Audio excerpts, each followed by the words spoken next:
Assalamualaikum warahmatullahi wabarakatuh. Selamat siang, salam sejahtera bagi kita semua. Yang terhormat Ibu Ayuning Budiati, selaku dosen mata kuliah metode formulasi kebijakan. Perkenalkan saya Mulyanto YS dari kelas MKP angkatan 2023. Kali ini saya akan memaparkan bagaimana pemilihan metode formulasi kebijakan penanganan perilaku negatif wisatawan asing selama berwisata di Bali.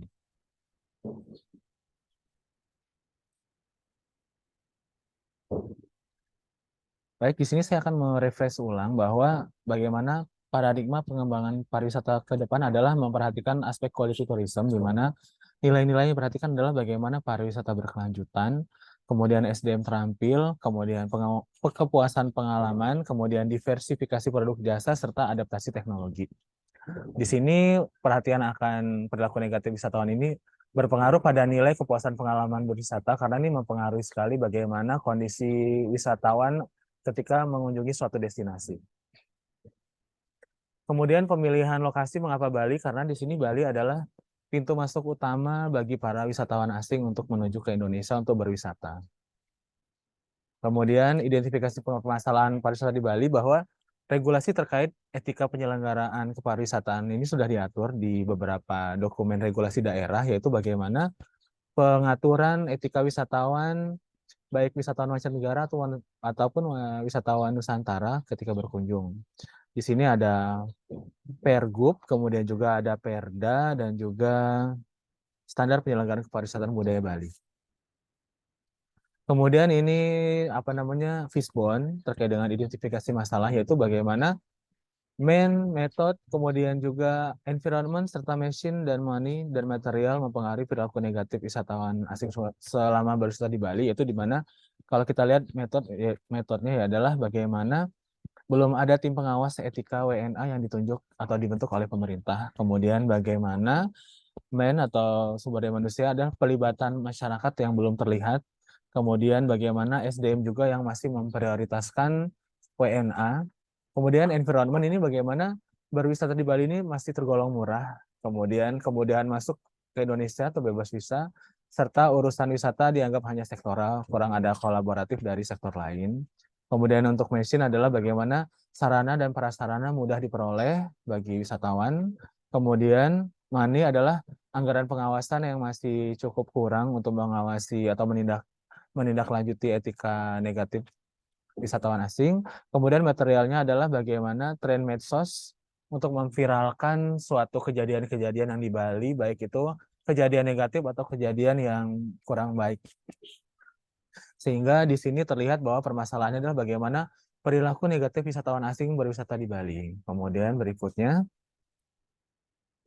sekedar penyebaran kuesioner bahwa tanggapan publik dari 60 responden dari berbagai kalangan, baik dari dosen, mahasiswa, kemudian pelaku industri, pemerintah daerah, masyarakat, dan juga individu di sekitar dan pelaku desa wisata, di sini mendapatkan bahwa 98% responden menganggap bahwa keterlibatan pelaku industri ini dan juga pelaku adat atau tokoh adat ini sangat membantu sekali dalam menertibkan etika wisatawan. Kemudian 93,5% responden ini setuju harus memberlakukan aturan yang lebih ketat bagi wisatawan asing ketika berwisata.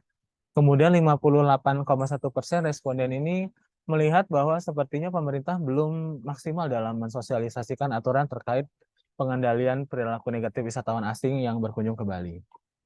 Kemudian agenda settingnya di sini meresum lagi bahwa institusi agenda yang kami usulkan adalah bagaimana penanganan perilaku negatif wisatawan asing selama berwisata di Bali.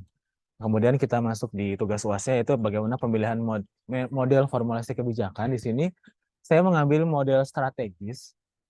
Model strategis yang saya ambil berdasarkan teori dari Brisson menekankan proses perumusan formulasi kebijakan sebagai berikut, yaitu yang pertama adalah mengusulkan dan menyepakati perencanaan strategi. Kemudian yang kedua, merumuskan panduan proses. Kemudian yang ketiga, memperjelas wewenang dan misi organisasi. Kemudian yang keempat, melakukan analisis SWOT. Kemudian yang kelima, mengidentifikasi isu-isu strategi yang dihadapi. Kemudian yang keenam adalah merumuskan strategi untuk mengelola isu. Di sini saya mengambil sumber yaitu dari buku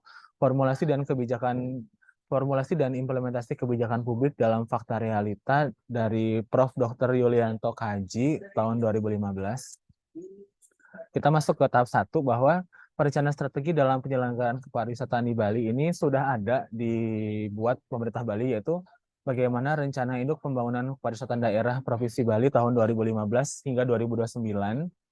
Di pasal 8 bahwa ada poin ketika bahwa mewujudkan destinasi pariwisata yang aman, nyaman, menarik dengan mengedepankan kekayaan dan keragaman potensi daya tarik wisata berwawasan lingkungan berdasarkan budaya Bali yang dijiwai oleh agama Hindu berdasarkan Trihita Karana, di mana di sini perilaku-perilaku negatif wisatawan asing ini sangat-sangat sekali bertentangan dengan yang sudah dicantumkan dalam perencanaan pariwisata di Bali. Kemudian merumuskan panduan proses, tahap yang kedua yaitu di mana latar belakang formulasi kebijakan penanganan etika wisatawan asing selama berwisata di Bali ini adalah bagaimana dorongan keprihatinan publik dan kepedulian dari pemerintah terhadap persoalan yang dialami oleh masyarakat Bali dan juga pengunjung lain yang merasa terganggu dengan adanya perilaku negatif tersebut. Kemudian juga masukan dari pemberitaan media massa, komentar wisatawan juga, serta keluhan masyarakat menjadi masukan pemerintah untuk memproses strategi usulan kebijakan penanganan etika wisatawan asing selama berwisata di Bali. Kemudian kita bisa membayangkan potensi dampak terkait dengan perilaku negatif wisatawan ini adalah berpengaruh pada review wisatawan yang dikhawatirkan menurunkan minat berkunjung ke Bali, kemudian mempengaruhi kenyamanan wisatawan lainnya, kemudian mempengaruhi citra pariwisata nasional, kemudian kita juga mengetahui bahwa Bali sebagai salah satu dominan dari wisata budaya sangat menjunjung tinggi nilai dan norma adat, kemudian menjaga keberlangsungan fasilitas dan situasi sosial dan dampak-dampak lain yang ditimbulkan, seperti itu. Kemudian merumuskan panduan proses yaitu bagaimana respon pemerintah pusat dan daerah ketika ada kejadian perilaku negatif ini yang sangat viral, bahwa Gubernur Bali telah mengeluarkan surat edaran terkait dengan tatanan baru bagi wisatawan mancanegara selama berwisata di Bali. Kemudian juga respon dari pemerintah pusat yaitu Kementerian Koordinator Bidang Kemaritiman dan Investasi membuat suatu forum koordinasi lintas sektor untuk membahas terkait bagaimana penertiban wisatawan mancanegara di Provinsi Bali. Di sini kolaborasi yang terlihat adalah kolaborasi multi helix seperti masukan dari Ibu Ayu yang beberapa mata kuliah yang lalu, beberapa minggu, bahwa di sini saya mengambil dari penelitian Ibu Ayu juga bahwa multi helix ini menambah aktor-aktor dalam helix untuk meningkatkan kolaborasi dan perolehan solusi permasalahan strategi yang timbul, yaitu bagaimana keterlibatan akademisi, swasta, pemerintah, media, masyarakat, dan komunitas-komunitas. Di sini dalam metode strategis tahapan berikutnya adalah memperjelas wewenang dan misi organisasi. Di sini aktor-aktor yang kami petakan yaitu aktor dan venue dan peran dan fungsi. Bisa kita lihat untuk melihat wewenang dan fungsinya, yaitu aktornya adalah kementerian, terutama kementerian pusat itu adalah pemerintah ya. Kementerian pusat seperti Kemenko Marves, kemudian Kemendagri, kemudian pemerintah daerah Provinsi Bali, kemudian Kementerian Pariwisata, Kementerian Hukum dan HAM, kemudian juga Kementerian PPN atau Perencanaan Nasional, serta Kementerian Luar Negeri. Karena di sini adalah aspek-aspek yang terlibat yaitu adalah bagaimana untuk melihat peran untuk menyusun isian masalah, kemudian pembahasan internal antar kementerian, kemudian menetapkan regulasi bersama legislatif, kemudian juga menjabarkan regulasi turunan untuk pelaksanaan serta sosialisasi regulasi.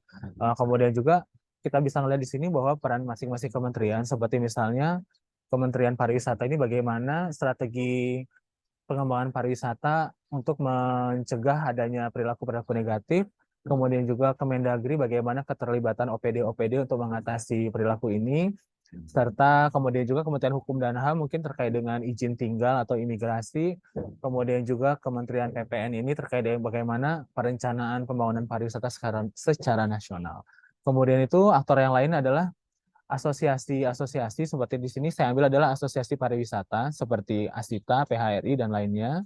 Kemudian juga ada keterlibatan dosen dan akademisi, kemudian tokoh-tokoh adat dan pemuka agama, kemudian pecalang atau petugas keamanan yang ada di desa adat suku di Bali, kemudian lembaga pemerhati wisata atau NGO, serta aktor yang lainnya adalah pengusaha atau pelaku industri wisata, serta travel agent sebagai pelaku yang langsung mendampingi aktivitas wisata atau pelaku industri. Untuk venue-nya adalah pemerintah Provinsi Bali dan juga Kementerian Koordinator Kemaritiman dan Investasi. Kemudian tahapan berikutnya dari model strategis adalah melakukan analisis SWOT, yaitu yang pertama tabel yang dianalisis adalah tabel IFAS, yaitu di sini saya mengambil tabulasinya itu faktor kunci yang pertama adalah kekuatan. Kekuatan di sini yang saya ambil adalah prinsip budaya Bali, kemudian dukungan infrastruktur modern, kemudian manajemen profesional pengelola destinasi, kemudian regulasi pemerintah. Sedangkan kelemahan di sini yang saya ambil adalah celah budaya suap yang bisa dilakukan wisatawan kepada aparat, kemudian juga penegakan hukum kepada pelanggar yang masih kurang, kemudian hospitality SDM pariwisata yang masih kurang, kemudian kekhawatiran kehilangan kunjungan turis asing. Itu menjadi beberapa kelemahan. Di sini saya melihat nilai kekuatan dikurangi kelemahan atau S-W atau tabel IFAS-nya adalah nilai tertimbang 0,31. Kemudian analisis EVAS-nya itu saya mengambil peluang. Peluangnya ini adalah dukungan masyarakat, kemudian sistem kolaborasi atau kelembagaan atau lintas stakeholder bentukan pemerintah, kemudian dukungan media internasional untuk penertiban perilaku wisatawan, kemudian yang terakhir adalah peningkatan peran aparat di kawasan pariwisata atau penyediaan pengawas.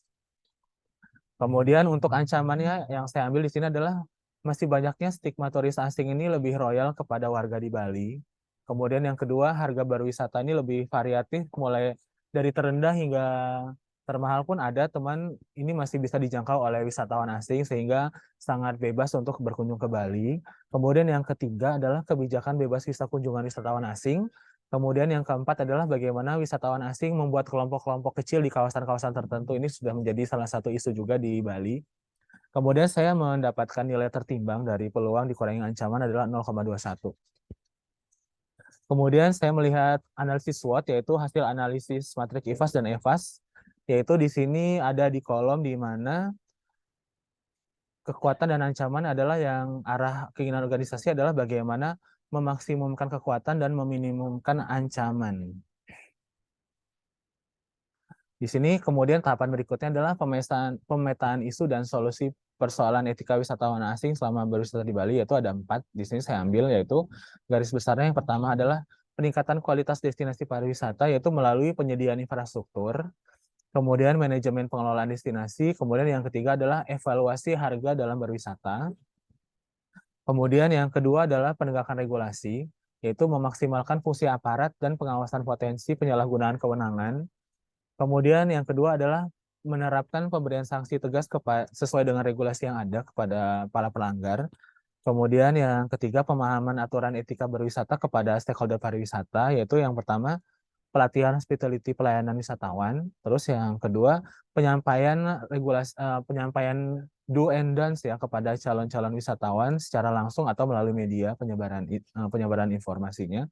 Kemudian yang terakhir adalah pelibatan masyarakat. Di sini yang saya ambil adalah pelibatan tokoh adat, tokoh agama, dan kelompok desa untuk mengawasi potensi tindakan-tindakan negatif yang dilakukan oleh wisatawan asing. Kemudian yang kedua, membuat satuan tugas atau satgas kolaborasi lintas stakeholder pariwisata oleh pemerintah daerah. Kemudian yang terakhirnya itu adalah menentukan strategi alternatif kebijakan berdasarkan analisis yang sudah dilakukan, yaitu maksimum kekuatan dan minimum ancaman. Untuk maksimum kekuatan adalah aspek yang pertama, yaitu prinsip budaya Bali. Strategi kebijakannya adalah bagaimana pelibatan tokoh adat dan tokoh agama sebagai pengawas aktivitas wisata. Kemudian dukungan infrastruktur, yaitu kebijakan pengadaan fasilitas di destinasi pariwisata untuk pengendalian aktivitas wisata, seperti misalnya penyediaan kamera CCTV ataupun pos-pos keamanan dan sebagainya. Kemudian yang ketiga yaitu manajemen profesional pengelola destinasi, yaitu di sini kebijakannya adalah membuat SOP penyampaian do and don't sebagai wisatawan asing. Kemudian yang berikutnya adalah regulasi pemerintah. Nah, di sini strategi kebijakannya adalah membuat peraturan terkait pengawasan wisatawan ENA dan menerapkan sanksi tegas sesuai dengan regulasi yang ada. Karena kita bisa melihat tadi bahwa di Bali sudah banyak regulasi, sehingga di sini harus dikuatkan penegakan sanksi ataupun membuat turunan-turunan bagi pelaksanaan di lapangan. Kemudian minimumkan ancaman, yaitu di sini aspek yang pertama adalah stigma turis asing yang masih royal ini di kalangan masyarakat Bali ini mungkin harus bisa dilunturkan ya. Jadi salah satu strategi kebijakannya adalah program pelatihan hospitality pelayanan wisatawan dan BIMTEK Sadar Wisata. Di sini memberikan pemahaman bagi masyarakat dan pelaku pariwisata bahwa semua wisatawan itu adalah sama ketika berwisata. Berikutnya adalah harga berwisata di Bali bagi turis asing ini cukup murah. Di sini strategi kebijakannya adalah mengevaluasi tarif berwisata di Indonesia agar selektif dalam kunjungan wisatawan asing. Sehingga untuk mengurangi istilahnya kalau di pariwisata ini adalah mengurangi turis-turis yang hanya membawa sampah dan hanya membawa beban seperti itu. Kemudian yang nomor 3 adalah kebijakan bebas visa kunjungan wisatawan asing. Di sini strategi kebijakannya adalah mengevaluasi wisatawan-wisatawan asal negara yang seringkali bermasalah dan dalam etika berwisata. Kemudian yang terakhir adalah WNA membuat kelompok-kelompok di kawasan tertentu. Di sini adalah strategi kebijakannya adalah memaksimalkan fungsi aparat untuk mengawasi dan pemberian sanksi penyalahgunaan kewenangan seperti rental motor, izin tinggal, usaha ilegal, dan sebagainya. Dari saya mungkin seperti itu, Ibu Ayu. Terima kasih. Salam hormat, salam bahagia selalu, dan salam Indonesia Maju. Assalamualaikum warahmatullahi wabarakatuh.